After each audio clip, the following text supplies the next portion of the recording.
প্রতিটি পরিবারে একজন রাঁধুনি থাকেন, যিনি পরিবারের সকল সদস্যদের জন্য রান্না করে থাকেন। তাদের রান্নার প্রশংসা করুন আর তাদের প্রতি ভালোবাসা ও যত্নশীল হন।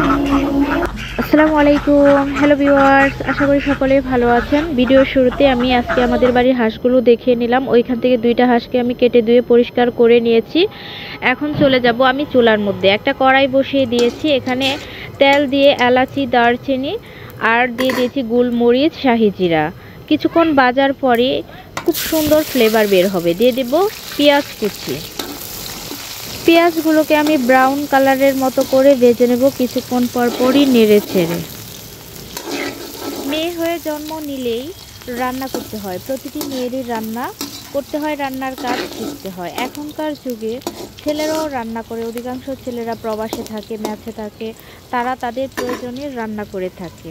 তাই অনেক মানুষই এখন রান্নাবান্নার কাজ খুব সহজেই করতে পারে।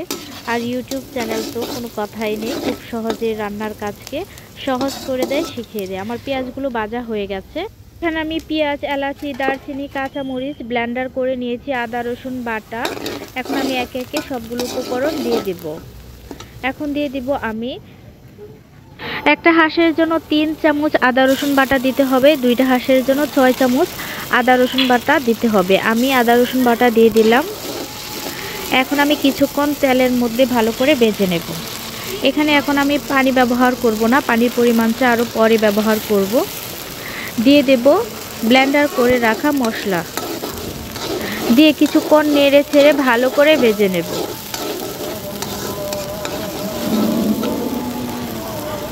মশলাগুলো যখন ভাজা হয়ে যাবে তখন আমি দিয়ে দেব মরিচ গুঁড়ো, দিয়ে আবারও কিছুক্ষণ নেড়ে ছেড়ে ভেজে নেব। একটা হাঁসের জন্য আমি 2 চামচ মরিচ গুঁড়ো ব্যবহার করেছি, আপনারা ঝালটা আপনাদের পছন্দ অনুযায়ী দিয়ে দেবেন। দুইটা হাঁসের জন্য 4 চামচ মরিচ গুঁড়ো ব্যবহার করেছি। এখন দিয়ে দেব আমি হলুদ গুঁড়ো। একটা হাঁসের জন্য আমি 1 চামচ হলুদ গুঁড়ো দিয়েছি, দুইটা হাঁসের জন্য 2 চামচ দিয়ে দিয়েছি। এখন আমি মশলাগুলো ভালো করে কষিয়ে নেব। দিয়ে দিব জিরা, গরম মশলার গুঁড়ো। মশলাগুলো আমার তেলের মধ্যে কিছুক্ষণ ভাজা হয়ে গেছে। এখন দিয়ে দিব আমি পানি মশলা কষানোর জন্য। দিয়ে এখন আমি ভালো করে নেড়ে ছেড়ে মশলাগুলো কষিয়ে নেব। কিছুক্ষণ পরপরই নাড়াচাড়া করতে হবে। দেখেন মশলাগুলো আমার প্রায় কষানো হয়ে গেছে। তেল যখন উপরে ভেসে উঠবে তখন বুঝতে হবে যে মশলা কষানো হয়ে গেছে। পর্যাপ্ত পরিমাণ লবণ দিয়ে দেব।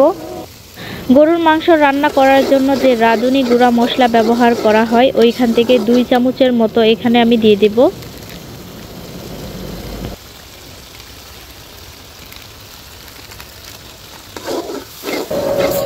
দিয়ে আবারও কিছুক্ষণ নেড়ে ছেড়ে ভালো করে কষিয়ে নেব। এভাবে মশলা কষালে মাংস খেতে অনেক ভালো হয়, যে একবার খাবে সে বারবারই খেতে চাইবে। আমার মশলা সুন্দরভাবেই কষানো হয়ে গেছে, দেখতেই পারতেছেন তেল সুন্দরভাবে উপরে ভেসে উঠেছে।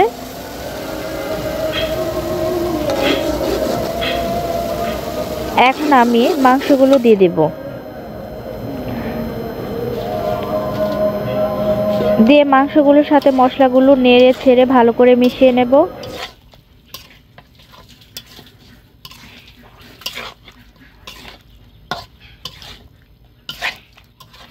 মাংসের সাথে মশলাগুলো মেশানো আমার হয়ে গেছে। এখন আমি একটা ঢাকনা দিয়ে ঢেকে দেব।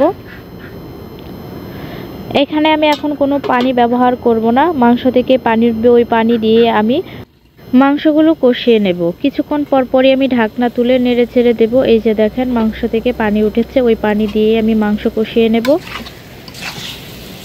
এভাবে আমি কিছুক্ষণ পরপরই ঢাকনা তুলে নেড়ে ছেড়ে ভালো করে সিদ্ধ করে নেব। আমাদের বাড়িতে গ্যাস আছে, কিন্তু আমার কাছে মাটির চুলায় রান্না করতে খুব ভালো লাগে, আর মাটির চুলার রান্নার স্বাদও অনেক ভালো হয়। সব সময় আমি মাটির চুলায় রান্না করি।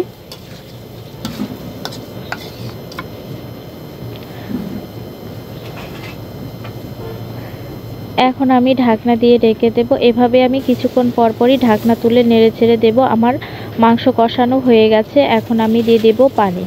পর্যাপ্ত পরিমাণ পানি দিতে হবে, হাঁসের মাংস সিদ্ধ হতে অনেক সময় লাগে। পানি দেওয়ার পর আমি ঢাকনা দিয়ে ঢেকে দিয়েছিলাম অফ ক্যামেরায়। কিছুক্ষণ পর পরই আমি ঢাকনা তুলে নেড়ে চেড়ে দিয়েছি। ঝোল শুকানোর আগ পর্যন্ত আমি জাল করে নিয়েছি। আমার রান্না হয়ে গেছে হাঁসের মাংস। অবশ্যই হাঁসের মাংসের মধ্যে পানি বেশি লাগবে, সময় বেশি লাগবে। আর এই হাঁসের মাংস খেতে অসম্ভব মজা হয়ে থাকে চিতই পিঠা, চাপটি যে কোনো কিছুর সাথে। নিজেদের বাড়ির হাঁস নিজের হাতের রান্না করলাম। আজ এই পর্যন্তই। সকলেই ভালো থাকবেন। কথা হবে নেক্সট কোনো ভিডিওতে। আল্লাহ হাফেজ।